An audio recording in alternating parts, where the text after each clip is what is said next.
On this video, let us discuss about restoration of the Solomonic dynasty.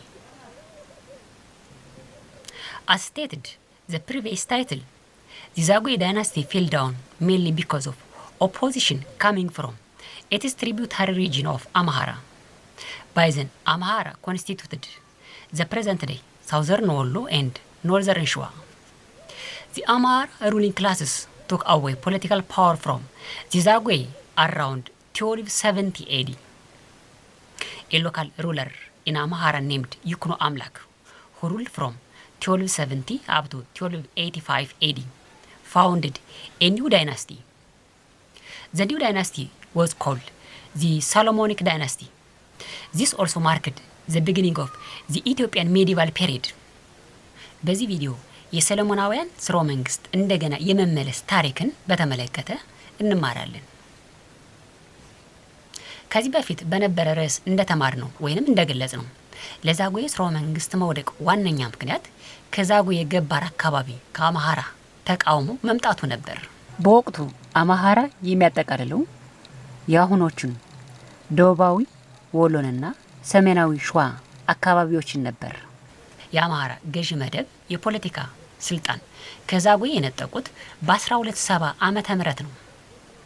ይኩኖ አምላክ የተባለ የአማሃራ የአካባቢው መሪ አዲስ ስርወ መንግስት መስርቷል። ይኩኖ አምላክ ከ1270 እስከ 1285 የገዛ ነበር። አዲሱ ስርወ መንግስት የሰሎሞናውያን ስርወ መንግስት በመባል ይጠራል። ይህም ለኢትዮጵያ የመካከለኛው ዘመን ታሪክ መነሻ ሆኖ ይወሰዳል።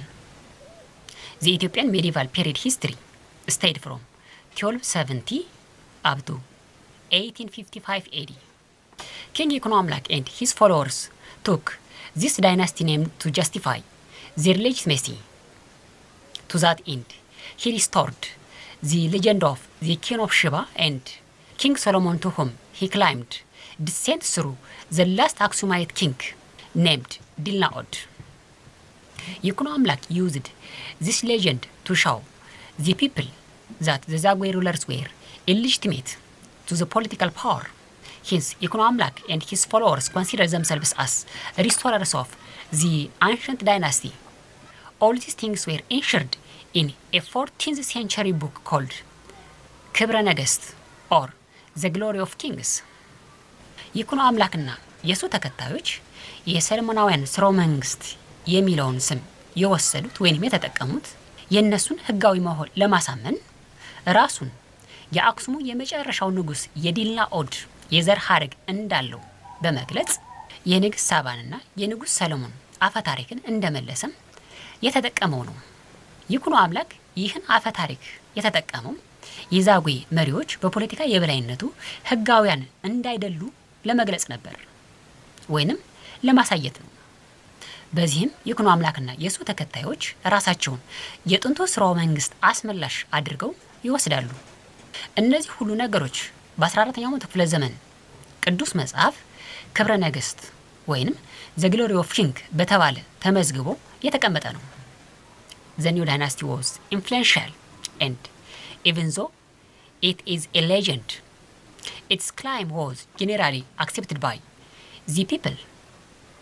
All the monarchs who ruled the Christian kingdom until 1974 AD, regardless of their actual origin, claimed descent from the family of Yikuno Amlak.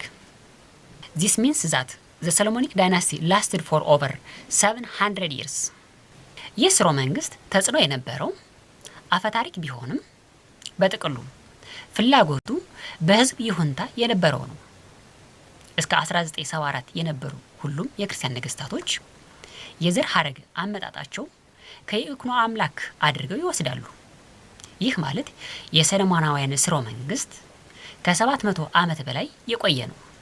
The capital of the Christian Island Kingdom was shifted from Lalibela in Lasta to the area of Lake Haik in medieval Amhara. Gradually, the Christian status shifted its center to Shua, but later moving or roving capitals characterized the Christian status in which the royal courts moved from one district to another in the eastern foothills of the Shuan Plateau. ዋና ከተማዋ ከላሊበላ ወደ ሐይቅ አካባቢ ተዛውሯል። ቀስ በቀስ የክርስቲያን ግዛት ዋና ከተማ ማዕከሉን ወደ ሸዋ አዛውሯል። በኋላ ግን እንደ ክርስቲያን ግዛት ጸባይ ዋና መቀመጫቸው በምስራቅ ሸዋ ኮረብታማ ቦታ ጉባ ሀገር ቀጠናዎች ሲዘዋወር ኑሯል።